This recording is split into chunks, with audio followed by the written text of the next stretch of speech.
दिल्ली का GB road, पूरा नाम गास्टन बास्टन रोड, पता दिल्ली 6। 1966 में इस जगह का नाम बदलकर श्रद्धानंद मार्ग कर दिया गया। लेकिन इस जगह की एक तीसरी पहचान भी है। ये भारत के सबसे चर्चित रेड लाइट इलाकों में से एक है। रेड लाइट एरिया मतलब वो जगह जहां पर सेक्स वर्क होता है। इस इलाके की हर दूसरी इमारत को यहाँ की भाषा में कोठा कहते हैं। कोठों से आबाद इस इलाके में हमें एक गुलाबी रंग की इमारत दिखी। इस गुलाबी इमारत को पिंक बूथ कहते हैं। पिंक सुनकर आप समझ गए होंगे कि ये महिलाओं से जुड़ा है। ये गुलाबी इमारत दिल्ली पुलिस का पुलिस बूथ है। पिंक बूथ एक ऐसी पुलिस चौकी है जो महिलाओं द्वारा महिलाओं के लिए चलाई जाएगी। मतलब यहाँ के स्टाफ में केवल महिला पुलिस कर्मचारी होंगी। इस थाने में औरतें अपने साथ होने वाले अपराधों की शिकायत दर्ज करवा सकती हैं, फिर वो अपराध चोरी हो, फ्रॉड हो, मारपीट हो या यौन हिंसा। कई बार ऐसा देखा जाता है कि साधारण थानों में पुरुषों की मौजूदगी में महिलाएं संकोच या डर के मारे अपनी बात कह नहीं पाती।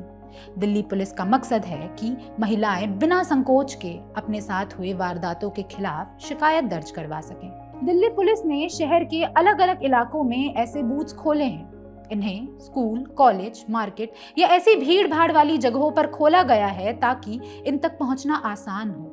लेकिन जीबी रोड वाले बूथ का स्ट्रक्चर बाकियों से थोड़ा अलग है। यहाँ इलाके में रहने वाली सेक्स वर्कर्स को शिकायत दर्ज कराने की सुविधा के साथ साथ अलग अलग स्किल्स की ट्रेनिंग भी दी जाएगी। ये व्यवस्था कितनी अलग है, इस बात की पड़ताल करने ऑर्डिनरी की टीम ग्राउंड पर पहुंची। 2 मंजिला इस इमारत में एक सेक्शन यहाँ की सेक्स वर्कर्स को सिलाई, पेंटिंग और कंप्यूटर सिखाने के लिए खोला गया है ताकि वो इन्हें सीख कर अपने लिए एक नए पेशे की तलाश कर सकें। इस बूथ का उद्घाटन 18 फरवरी को सेंट्रल दिल्ली की डीसीपी श्वेता चौहान ने किया। हमने दिल्ली की डीसीपी श्वेता चौहान से बात की। उन्होंने इस पहल के कारण और योजनाओं पर बात करते हुए बताया, ये अभी रिसेंटली ही हमने इसको स्टार्ट किया है, इसी हफ्ते में हमने स्टार्ट किया है। और इसका पीछे आइडिया ये है कि we want to inspire women and also empower them. तो जो यहाँ पे पिंक चौकी की शुरुआत की गई है, ये एक इस तरह का एरिया है। थोड़ा यहाँ वल्नरेबल पॉपुलेशन भी रहती है, उसके अलावा थोड़ा कंजस्टेड है, भीड़ भाड़ ज़्यादा है। तो एक तरह से ये बूथ काम करेगा जो विमेन के लिए जो भी सुविधाएं चाहिए पुलिस से रिलेटेड, वो उनको डोर स्टेप पे देने हैं। उसके अलावा यहाँ पे हमने एक ट्रेनिंग प्रोग्राम स्टार्ट किया है हमारे जो NGOs में पार्टनर्स हैं उनके साथ मिलके। तो यहाँ पे हम लोगों ने अभी 2 तरह के कोर्सेज, बल्कि 3 तरह के कोर्सेज लॉन्च किए हैं, जिसमें कि एक है जो स्टिचिंग का होगा। तो जो लेडीज़ हैं जो कि सेक्स वर्कर्स हैं, उनको हम लोग ये कोर्स करवा रहे हैं, 3 महीने का करवा रहे हैं। उसके बाद उन्हें एक सर्टिफिकेट दिया जाएगा and we will try to get them employed somewhere else if they are willing. हम एक कोर्स करवा रहे हैं हेल्थ केयर का। तो जैसे वार्ड बॉय या उस तरह के आजकल रिक्वायरमेंट भी ज़्यादा है कोरोना टाइम्स में, तो we will give them a 3 month training जिनमें बेसिक हेल्थ केयर के बारे में, मेडिसिन के बारे में उनको थोड़ा बताया जाएगा, so that they are employable in hospitals and in guest house, in nursing homes. और उसके अलावा तीसरा जो हम लोग करवा रहे हैं, कंप्यूटर से रिलेटेड हम कर रहे हैं। हमने यहाँ पे कंप्यूटर लैब बनवाई है, 4 उसमें कंप्यूटर्स लगाए हैं। तो for the women whose children need access to education, so that जो डिजिटल डिवाइड है उसको ख़त्म करने के ये काम करेंगे। सेक्स वर्कर्स की शिकायत होती है कि पुलिस उनकी सुनती नहीं है। जब वो शिकायत लेके जाती हैं तो पुलिस कहती है कि भाई तो ये तो तुम्हारा काम है, तुम्हें किस बात का हरासमेंट या तुम्हें किस बात, मतलब उन्हें अच्छी तरह से ट्रीट नहीं किया जाता। सेक्स वर्कर्स की अक्सर ये शिकायत होती है। तो ये पिंक बूथ बनाना, उनके लिए ये ट्रेनिंग सेंटर्स खोलना, ये क्या दिल्ली पुलिस की एक तरह से कोशिश है अपनी इमेज को इस मामले में साफ करने की? नहीं, हमारी इमेज मेरे को लगता है कि ये ठीक ही है इस मामले में। और मैं अब यहाँ पे सेंट्रल में रह के काम कर रही हूँ। मैं देख रही हूँ हमारे जो CP सर है, उनका विजन है कि महिलाओं को ज़्यादा से ज़्यादा आगे लाना है। और उसमें उन्होंने एक श्रृंखला में कई सारी सीनियर ऑफिसर्स को भी फील्ड में पोस्ट किया है और उसी को आगे बढ़ाते हुए हमने ये स्टेप लिया है। किस तरह से पुलिस के इस इनिशिएटिव को ले रही हैं? क्या वो पार्टिसिपेट कर रही हैं या घबरा रही हैं, या वो जिस प्रोफेशन में है उसी में रहना चाहती हैं? देखिए, सभी तरह के रिस्पॉन्स है, लेकिन पॉजिटिव है, mostly it is positive and they want to come and learn. और मुझे लगता है कि जैसे जैसे ये आगे बढ़ेगा, जैसे जैसे इसका रूप सामने आएगा, तो ये मुझे लगता है और भी ज़्यादा इसकी एक्सेप्टेंस भी होगी और ज़्यादा से ज़्यादा लड़कियां हमसे जुड़ेंगी। अगर वो यहाँ पर आके काम सीख जाती हैं, स्किल्ड हो जाती हैं, तो क्या वो उस काम को छोड़ देंगी, ऐसी उम्मीद है पुलिस की? ऐसी उम्मीद हमें है कि अगर कोई लड़की नहीं चाहती है या उसको इस मजबूरी में काम कर रही है कि उसे कुछ और नहीं आता है, तो वो हम उसको एक्चुअली टूल्स फॉर सर्वाइवल जो कहते हैं, वो हम उनको ऑक्यूपेशनल ट्रेनिंग के थ्रू दें। और बाकी देखिए आगे इसमें क्या निकल के आता है। इसके बाद हमने बूथ पर आई कुछ सेक्स वर्कर्स से बात की। हमने उनसे पूछा कि वो दिल्ली पुलिस की इस नई पहल में कितना भाग लेंगी। इस पर उन्होंने बताया, पहले से आप जहाँ पर काम कर रही हैं और आपको समय निकाल कर यहाँ पर आकर आप सीखेंगी, निकाल कर आएंगी, तो वहाँ से अगर कोई दिक्कत हुई, अगर लोगों ने रोका, तो क्या करेंगी?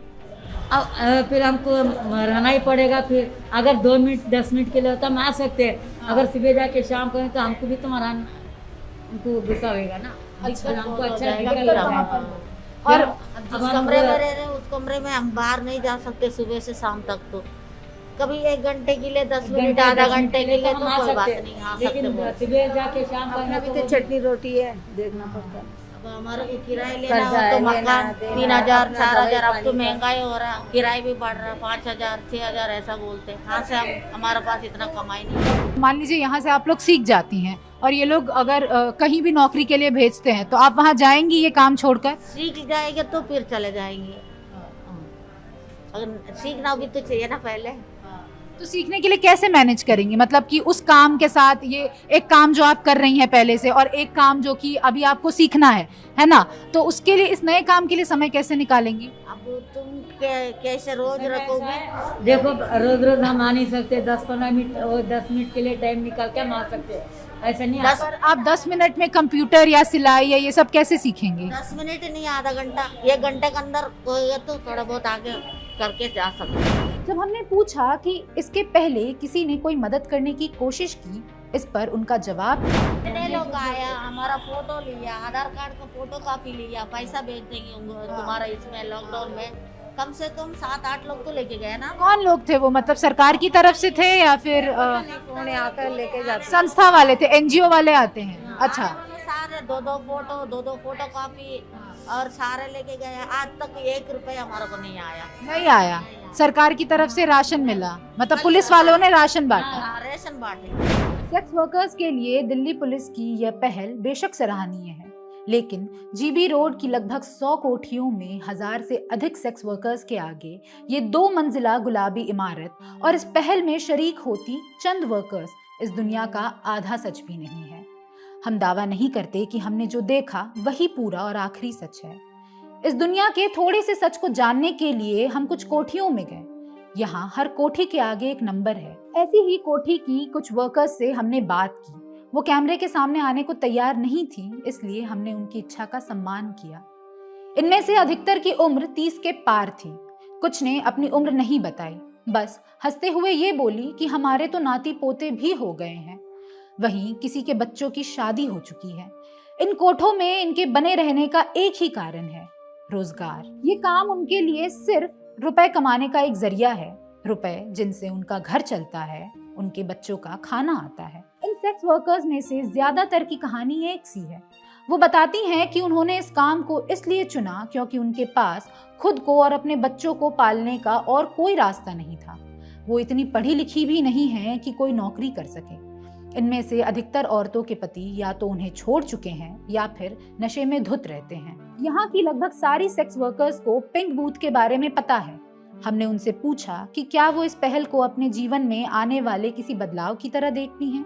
इस पर उनका जवाब था, कई और तरह की कोशिशें पहले भी हुई हैं, लेकिन अंत में सब कुछ रोजगार पर आकर अटक जाता है। एक वर्कर ने कहा कि मेरे घर पर भी सिलाई मशीन है, लेकिन सिलाई करना एक व्यापार है जिसमें रुपए आने की कोई गारंटी नहीं है। हम सिलाई करके उतने रुपए नहीं कमा सकते जितने हमें यहाँ मिल जाते हैं। जब हमने एक वर्कर से पूछा कि अगर बूथ के जरिए आप कुछ सीख जाएं और पुलिस आपको नया रोजगार मिलने में मदद करे, तो क्या आप नया काम करेंगी? इस पर उनका जवाब था, रोजगार मिल भी जाए तो क्या रहने की कोई नई जगह मिलेगी? हम कमरे का किराया कैसे देंगे? यहाँ कम से कम काम करने के बरक्स हमें रहने की जगह मिलती है, खाने के लिए खाना है और थोड़ी आमदनी भी है। जब हमने उनसे पूछा कि क्या वो बूथ पर जाकर नया काम सीखेंगी, इस पर उन्होंने बताया, हमारे पास समय नहीं है कि हम एक धंधे को छोड़कर कुछ नया सीख सकें। अगर हम वहां जाकर काम सीखने लगे तो यहाँ रुपए कौन कमाएगा? रुपए नहीं कमाएंगे तो घर क्या भेजेंगे। अलग अलग नंबरों में बटे जीबी रोड की इन 2x4 की अंधेरी कोठियों तक कोई सरकारी आवास योजना नहीं पहुंचती। इन बेटियों को इतना पढ़ाया ही नहीं गया कि वो अपने दम पर कोई दूसरा पेशा अपना सके और इन कोठियों से बाहर निकल पाएं। बेशक पिंक बूथ एक अच्छी पहल है, सेक्स वर्कर्स को मुख्य धारा में जोड़ने का और उन्हें रोजगार के नए अवसरों के लिए तैयार करने का। उम्मीद है कि उन्हें सिखाई जाने वाली स्किल्स उनके लिए नए रास्ते खोलेंगी। पर सवाल अब भी है कि क्या ये काफी होगा? क्या इन अंधेरी कोठियों से निकलकर एक नई आजीविका और नई दुनिया को अपनाना इतना आसान है? देखते रहिए ऑर्डिनरी। शुक्रिया।